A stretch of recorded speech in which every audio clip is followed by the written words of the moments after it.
합니다. 오늘 하나님께서 우리에게 주시는 말씀은 창세기 39장 7절에서 18절까지 말씀인데요. 오늘 10절까지만 우리 함께 봉독하도록 하겠습니다. 7절에서 10절까지 우리 함께 한 목소리로 봉독하겠습니다. 창세기 39장 7절에서 10절까지 말씀입니다. 이것은 하나님의 말씀입니다. 그 후에 그의 주인의 아내가 요셉에게 눈짓하다가 동침하기를 청하니 요셉이 거절하며 자기 주인의 아내에게 이르되 내 주인이 집안의 모든 소유를 간섭하지 아니하고 다 내 손에 위탁하였으니 이 집에는 나보다 큰 이가 없으며 주인이 아무것도 내게 금하지 아니하였어도 금한 것은 당신뿐이니 당신은 그의 아내임이라. 그런즉 내가 어찌 이 큰 악을 행하여 하나님께 죄를 지으리이까.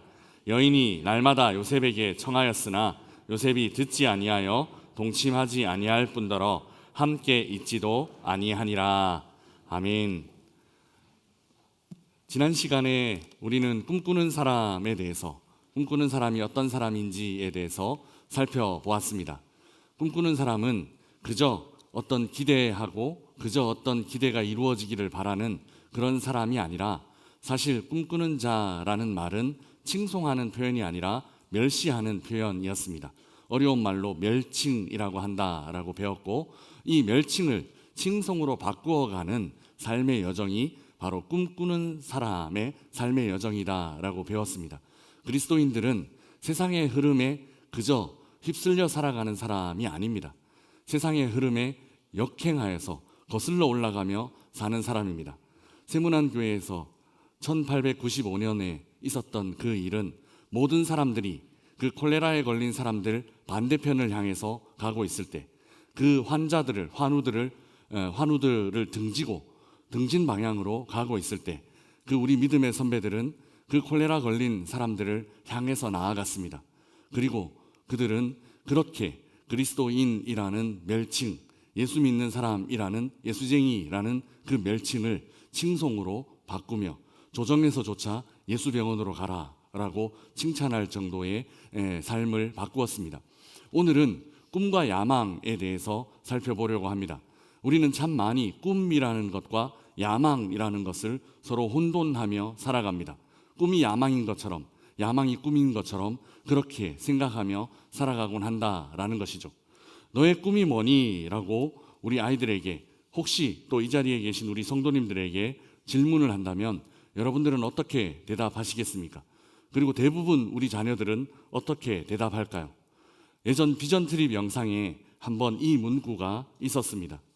대부분의 사람들은 두 가지 방식으로 이 꿈이 뭐니? 라고 묻는 질문에 대답한다고 합니다.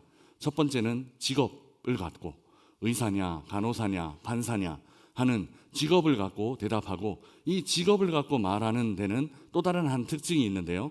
그것은 명사로 대답한다라는 것입니다. 나는 의사가 되고 싶어요. 나는 요리사가 되고 싶어요.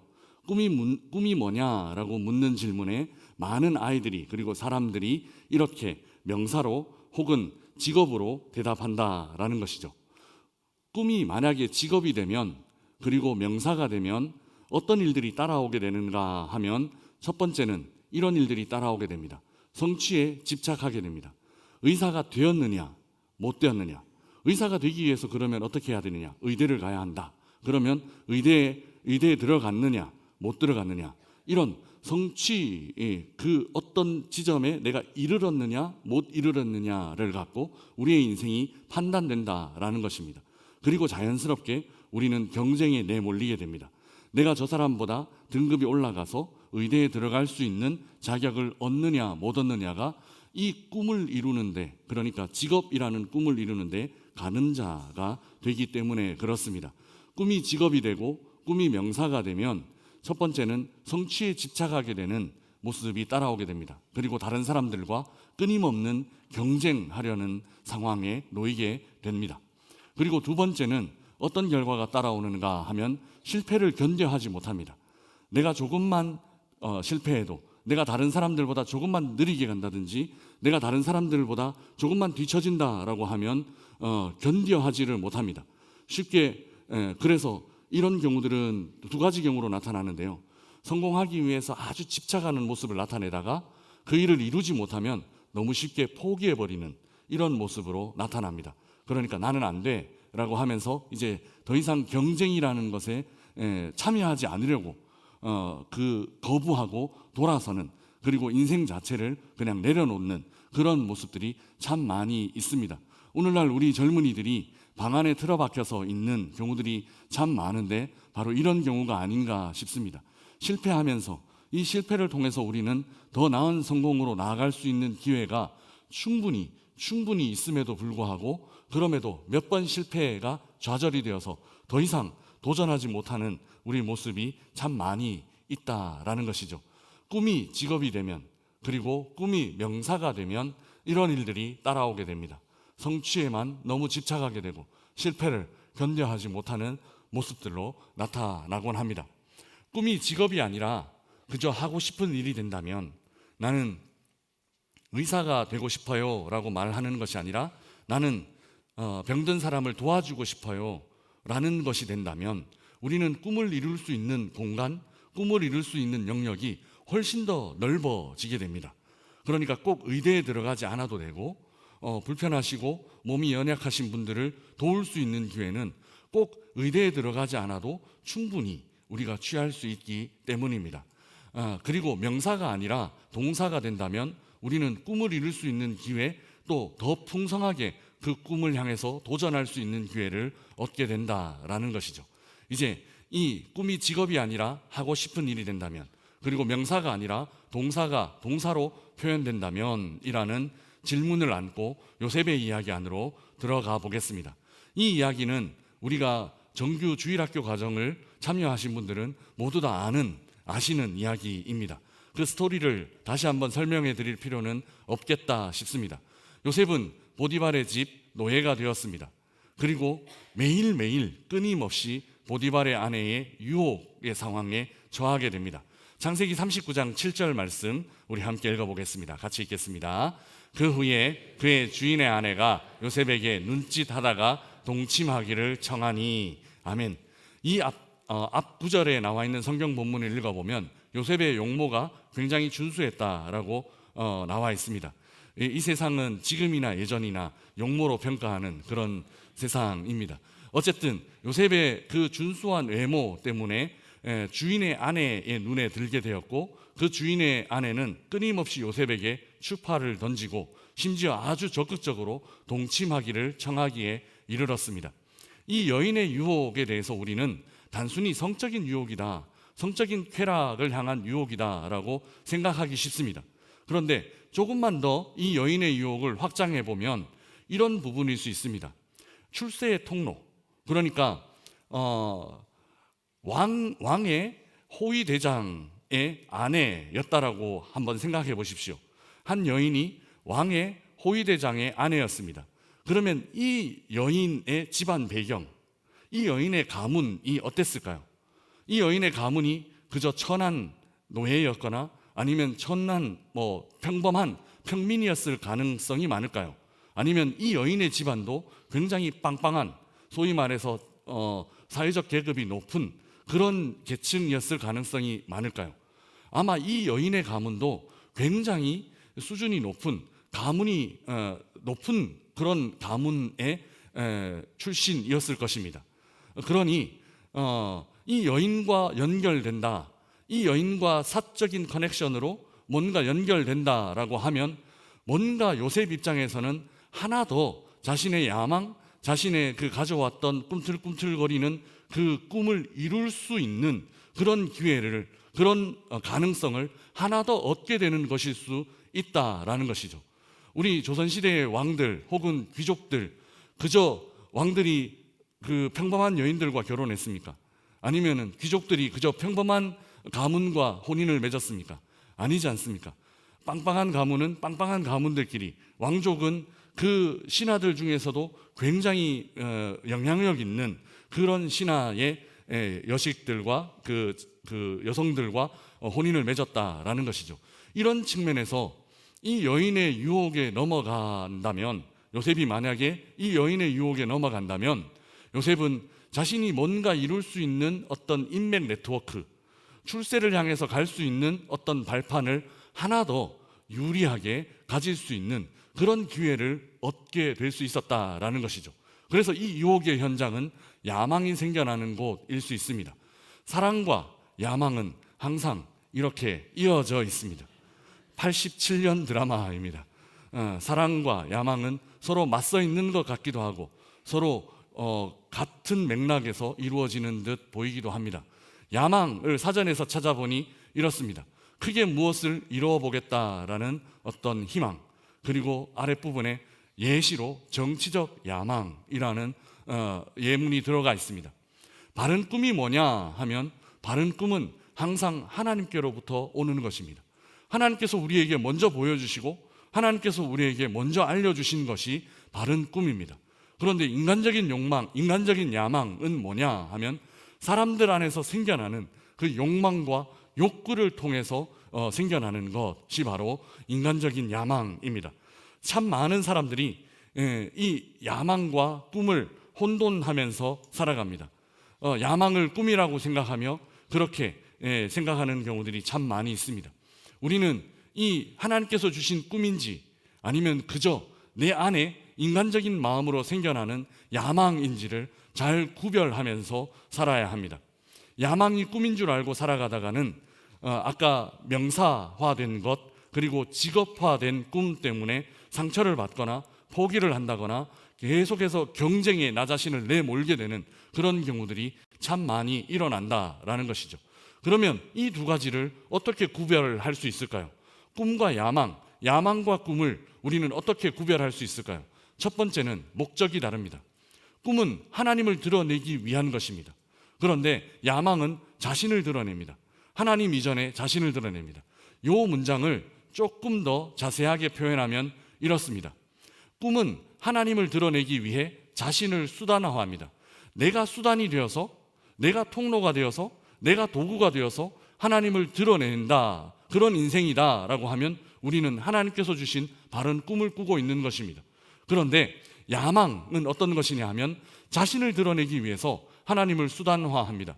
하나님, 이번 승진 기회에 내가 승진하기 위해서 하나님 도와주셔야만 합니다. 하나님, 이번 입시에 우리 아이들이 대학에 합격하기 위해서 하나님 도와주셔야만 합니다. 우리의 꿈, 우리 자녀들의 꿈을 이루기 위해서 하나님이 수단되어 동원된다면 이것은 하나님께서 주신 꿈이 아니라 우리 안에서 일어나는 야망일 수 있습니다.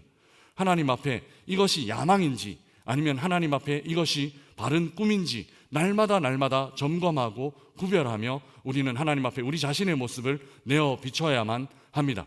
창세기에는 요셉이 하나님의 꿈을 꾼 사람이다라는 것이 분명하게 이 문장 안에서 드러납니다. 39장 9절 말씀 우리 함께 읽어보겠습니다. 이 집에는 나보다 큰 이가 없으며 주인이 아무것도 내게 금하지 아니하였어도 금한 것은 당신뿐이니 아내임이라. 그런즉 내가 어찌 이 큰 악을 하나님께 죄를 지으리까. 아멘. 요셉은 그저 하나님께 죄 짓지 않으려고 애쓰며 살아갑니다.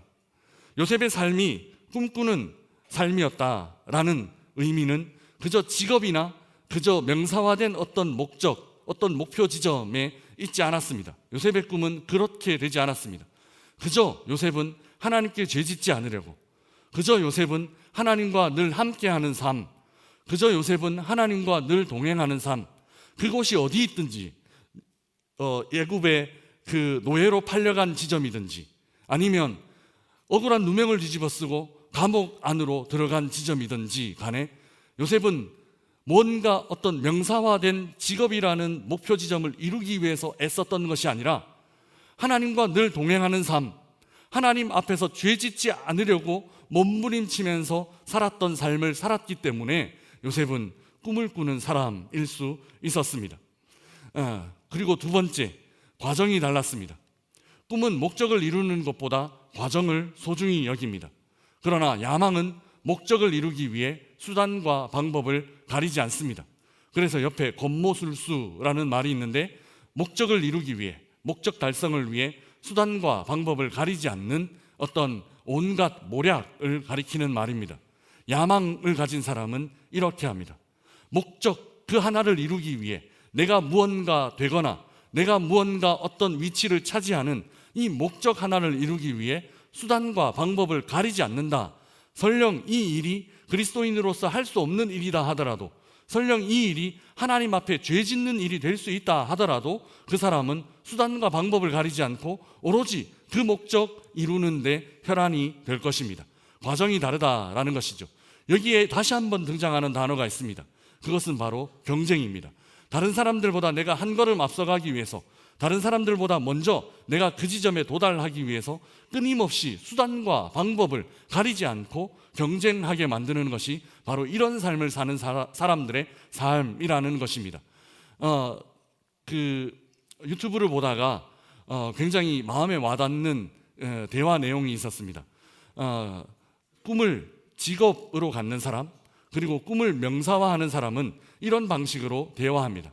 왜 달리는 거니? 라고 물으면 최고가 되기 위해서 라고 대답한답니다. 왜 최고가 되려고 하는 거야? 라고 물으면 최고가 되면 행복할 테니까요 라고 말한답니다. 그리고 달리는 동안은 행복하지 않아? 라고 말하면 달리는 건 경쟁이라고 말합니다. 그리고 달리는 과정은 고통이라고 말한답니다. 만약 달리다가 최고가 되지 못하면 어떡해? 라고 질문하면 그저 낙오자가 된다라는 것이죠. 상상하기도 싫다라는 것이죠. 그만 방해해라. 쓸데없는 생각할 시간에 나는 더 달려야 된다라고만 말한답니다. 그런데 꿈이 명사가 아니라 동사, 꿈이 직업이 아니라 그렇게 내가 하고 싶은 어떤 것이라고 말하는 사람은 이렇게 대답한답니다. 왜 달리는 거니? 행복하기 위해서요. 같죠. 달리면 행복해? 달릴 수 있었어? 행복해요. 달리다가 힘들 때는 어때? 그때도 행복해? 그때는 걸어가면 되죠. 잠시 쉬면서 다시 뛸 힘을 보충하면 돼요. 그 사이에 누군가 너를 추월하면 어떻게 해? 그 결승점과 나를 지나가는 사람의 결승점이 다른데 이게 어떻게 추월이 될 수 있어요? 내가 생각하는 목표 지점과 다른 사람이 생각하는 목표 지점이 다른데 이게 어떻게 추월이 될 수 있어요? 그럼 저기 보이는 결승점은 뭐야? 모두에게 그것이 결승점일지는 몰라도 내게는 그냥 통과하는 지점일 뿐이에요. 참 많은 사람들이 결승점에 이르러서 허함을 느낍니다. 왜냐하면 그 지점만 보고 달려왔는데 그 지점 이후에 나는 어떤 삶을 살아야 하나 생각해 보지도 않았고 정립되어 있지도 않기 때문에 그렇습니다. 결승점이 아니라 그저 하나 지나가는, 통과하는 역일 뿐입니다. 성경이 말하는 꿈은 그런 것입니다. 다른 사람들과의 경쟁을 통해서 이루는 것이 아니다 말합니다. 성경이 말하는 꿈은 자기 자신과의 싸움을 통해서 이루어가는 것입니다. 그러면 자기 자신과의 싸움은 어떤 싸움일까요? 그것은 바로 이런 싸움입니다. 하나님 안에서 참된 꿈을 꾸는 사람은 그 어떤 순간에도 하나님의 말씀을 따라 살겠습니다 결단하고 그렇게 살기를 자신과 싸우는 사람이라는 것입니다. 때로 노예 생활을 하면서 그 노예 생활을 하는 가운데도 너 하나님의 말씀 지킬 수 있어? 너 하나님 따라가는 삶을 살 수 있어? 라는 도전 앞에서 그래도 이 상황에도 나는 하나님 붙잡고 살아갈 거야 라고 결단하는 사람이 바로 하나님이 주시는 꿈을 꾸는 사람입니다. 감옥에 gat혀서 억울한 일, 죄 지은 일 없이 감옥에 갇혀 있는 상황에서도 너 하나님 말씀 따라 살 수 있어? 라는 도전 앞에서 나는 하나님뿐이야, 하나님 말씀 따라 살 거야, 하나님께 죄 짓는 삶을 살지 않을 거야 결단하며 그렇게 살아가는 사람이 바로 성경이 말하는 꿈꾸는 사람이다라는 것입니다. 요셉이 꿈꾸는 사람이 아니라 야망을 가진 사람이었다면 어땠을까요? 그는 아마 경쟁했을 것입니다. 누구와 경쟁했을까요? 보디발의 아내를 취하기 위해 보디발과 경쟁했을 수도 있겠습니다. 또 종들 중에서, 노예들 중에서 가장 뛰어난 노예가 되기 위해서 노예들을 곤모술수로 무찌르고 자기가 최고 노예가 되기 위해서 애썼을 것입니다. 그리고 그보다 아마 파라오의 눈 안에 들기 위해서, 파라오의 마음 안에 들기 위해서 뭔가 어떤 곤모술수라도 행하면서 그렇게 다른 사람들을 경쟁으로 내몰고 이기기 위해서 애썼을 것입니다. 그런데 요셉은 그런 삶을 살지 않았습니다. 보디발과 경쟁하는 삶을 살지 않았다라는 것이죠. 그리고 아마 실패했을 경우에 실패를 못 견뎌 했을 것입니다. 감옥에 내려갔다 그러면 그 감옥이 아마 요셉의 인생의 마지막 지점이었을 것입니다. 왜냐하면 나는 애굽 총리라는 직업을 얻어야만 했는데 이 길은 그 길과 너무 먼 길이었고 반대편에 있다라고 생각했을 것이기 때문입니다. 감옥에서 요셉의 인생이 끝나지 않았던 이유는 요셉이 야망을 가진 사람이 아니라 요셉이 하나님의 꿈을 꾼 사람이었기 때문입니다. 꿈이 아니라 하고 싶은 일이 된다면, 그리고 명사가 아니라 동사로 표현된다면 아마 우리는 이렇게 고백하며 살아가게 될 것입니다. 하나님께 죄짓지 말자. 왜냐하면 하나님은 우리와 늘 함께 하시는 분이시기 때문에, 하나님은 우리와 늘 동행하시는 분이시기 때문에, 요셉의 삶을 한마디로 표현하면 그는 하나님과 함께하는 삶을 살았다라는 것이죠. 그래서 항상 하나님과 함께하는 삶을 살자. 이것이 바로 꿈을 가진 사람들의 인생의 목표가 될 것입니다. 그렇게 하다 보면 애굽의 총리가 될 수도 있고, 그렇게 하다 보면 하나님께서 높여주시는 어떤 자리에 있을 수도 있고, 설령 그렇지 않다 하더라도 그 사람의 인생은 그 누구보다 행복하고 가치 있는 인생 될 것입니다. 사랑하는 여러분, 꿈과 야망을 구별하며 사시기를 주님의 이름으로 축복합니다. 우리는 꿈꾸는 사람입니까? 아니면 야망을 가진 사람입니까? 한번 우리의 지나온 날을 돌아보길 원합니다. 직업은 꿈이 될 수 없습니다.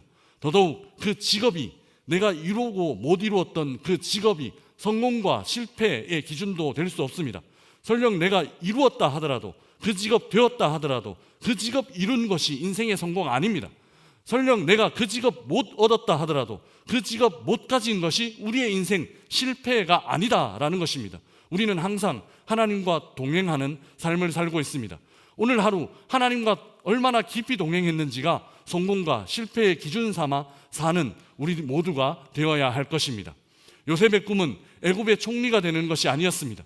그저 하나님과 매일매일 늘 항상 하나님과 동행하는 삶 살기를 원했고, 늘 항상 하나님 사랑하고 더 깊이 사랑하는 삶을 살기를 원했으며, 요셉은 그런 하나님 앞에 죄 짓지 않기를 원하는 삶으로 하루하루 살아갔습니다. 오늘 우리들의 하루가 꿈꾸는 요셉의 하루와 같이 이런 하루가 되시기를 주님의 이름으로 축복합니다. 그래서 요셉 노예로 살던 중에도 그는 실망하지 않았고, 감옥에서도 좌절하지 않았습니다. 보디발의 집에서도 감옥에서도 요셉은 꿈꾸는 사람일 수 있었습니다. 정반대로 애굽의 총리가 된 이후에도 그는 여전히 꿈꾸는 사람일 수 있었습니다. 그런 삶, 오늘 하루를 살아내며 이 한 해를 살아내는 우리 모든 명산의 가족들 되시기를 주님의 이름으로 축복합니다. 한 번 더 우리 자신들에게 한번 질문해 봅시다. 나는 꿈꾸는 사람입니까? 아니면 나는 야망을 가진 사람입니까? 우리 함께 하나님 앞에 찬양하며 나아가겠습니다.